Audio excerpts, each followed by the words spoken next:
9 pa lang po ako, iniwan na po kami. Namimiss mo ba yung mama mo na magkakasama kayo noon? Sobra po. Nainggit nga po ako sa mga ibang bata eh. Papasko na po, may mga kasama po silang nanay, tatay. Ako nga po wala eh. O nasan yung iba mong kapatid? Yung iba po ay pinaampon na po.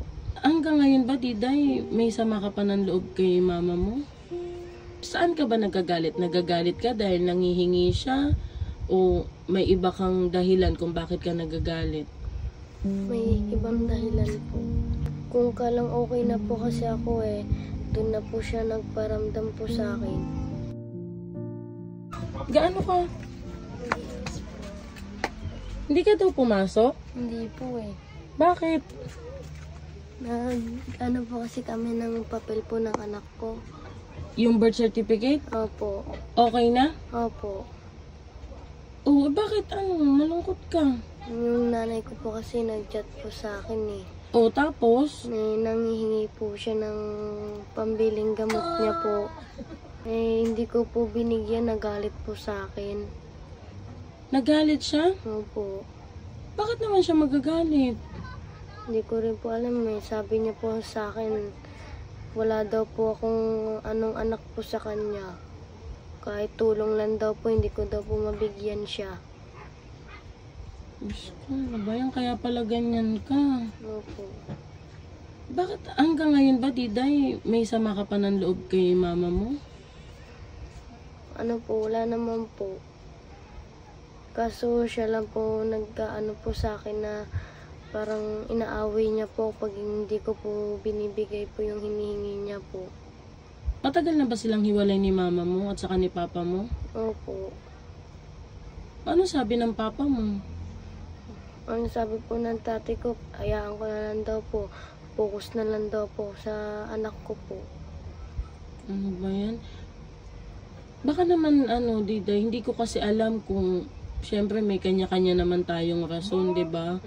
Kaya lang, iniisip ko baka may rason din siya. May mga anak na ba siya sa iba? Meron po. Noon, tinatawagan ka ba niya? Hindi po. Bigla niya na lang po ako tinawagan po. Sabay nang hingi po siya ng unting tulong po sa akin. Tapos di ko po binigyan. Nung ako po nanghingi ng tulong po sa kanya, hindi niya rin po ako iniintindi. Sinasabi niya po sa akin, kaya ko na daw po. Saan ka ba nagagalit? Nagagalit ka dahil nangihingi siya? O may iba kang dahilan kung bakit ka nagagalit? May ibang dahilan po.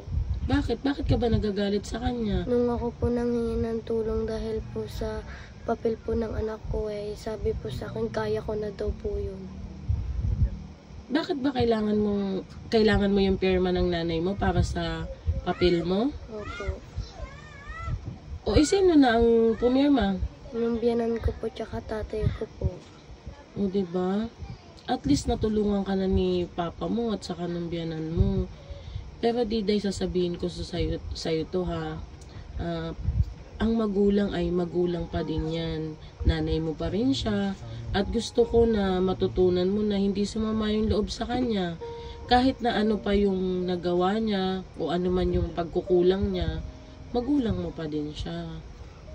Diba? Wag ka nang magtanim ng sama ng loob sa kanya. Kasi malay mo may rason din siyang iba, pero yung sinabi mo sa akin na nagalit siya dahil hindi mo siya binigyan, mali yun. Ikaw ba, ano bang nararamdaman mo? Kung kalang okay na po kasi ako doon na po siya nagparamdam po sa akin. Bakit noon? Hindi pa po okay na nanghingi po ako ng tulong sa kanya, hindi po siya paparamdam po sa akin. Naiintindihan ko na may nagagalit ka din or may sama ng loob ka.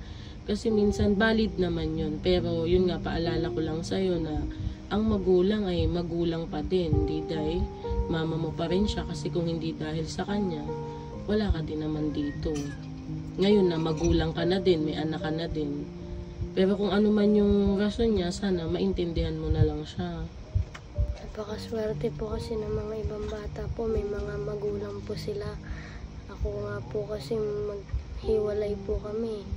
Wala naman tayo magagawa kung talagang gusto na ng mama at papa mo na maghiwalay. Pero okay sila ng mama at papa mo? Nagkakausap sila? Hindi po. Hindi sila nagkakausap?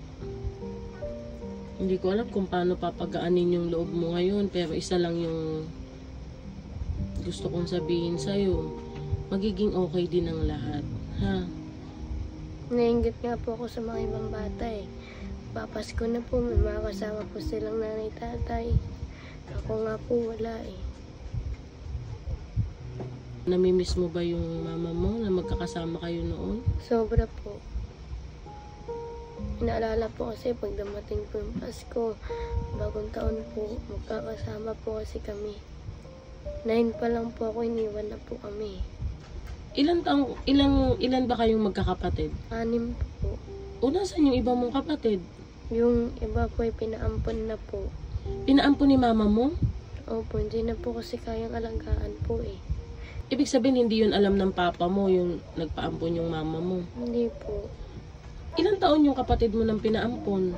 Maliliit pa lang po. Grabe naman. Wala akong masabi kasi parang ano na yun parang sa family nyo na yun. Saka siguro may rason din yung nanay mo kaya niya ginawa yun. Sa hirap siguro ng buhay, ayaw niya na maghirap yung mga kapatid mo. Pero ikaw, alam mo naman na pag magulang na, 'di ba? Uunahin yung kapakanan ng anak. Pero siguro naiisip din yun ng nanay mo, baka nahihirapan lang din siya sa ngayon. Kaya huwag ka na magtanim ng galit sa kanya, 'di ba? Hayaan mo na lang kung makakapagbigay ka sa kanya, edi magbigay ka. Pag wala naman, edi wala, 'di ba? Pumunta ako sa iyo kasi may nagpapaabot sa iyo ng tulong para panggastos mo daw kahit papaano. Ayan, 3,000 pesos yan, Day, ha. Galing yan, yung 500 kay Ma'am Balbin Manday, tapos yung 500 kay Ken Dennis Fernandez, tapos yung 2,000 pesos ay galing kay Ma'am L.A.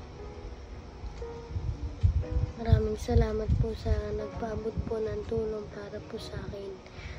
Maraming salamat po talaga. Yan, hindi po natin masyadong maano ngayon si Diday kasi syempre hindi natin maiwasan na malungkot talaga siya ngayon, no? Pero alam ko, Diday, soon magiging okay din ang lahat, ha? Magtiwala ka lang kay Lord at ipag-pray mo na maging okay na ang lahat. At kung ano man ang kailangan mo, sabi ko sa'yo, isang tawag mo lang, nandyan agad ako, ha? At huwag ka nang mag-isip ng kung ano-ano. Kasi diba sabi ko nga sa'yo, pamilya na ang turing ko din sa'yo. Ha?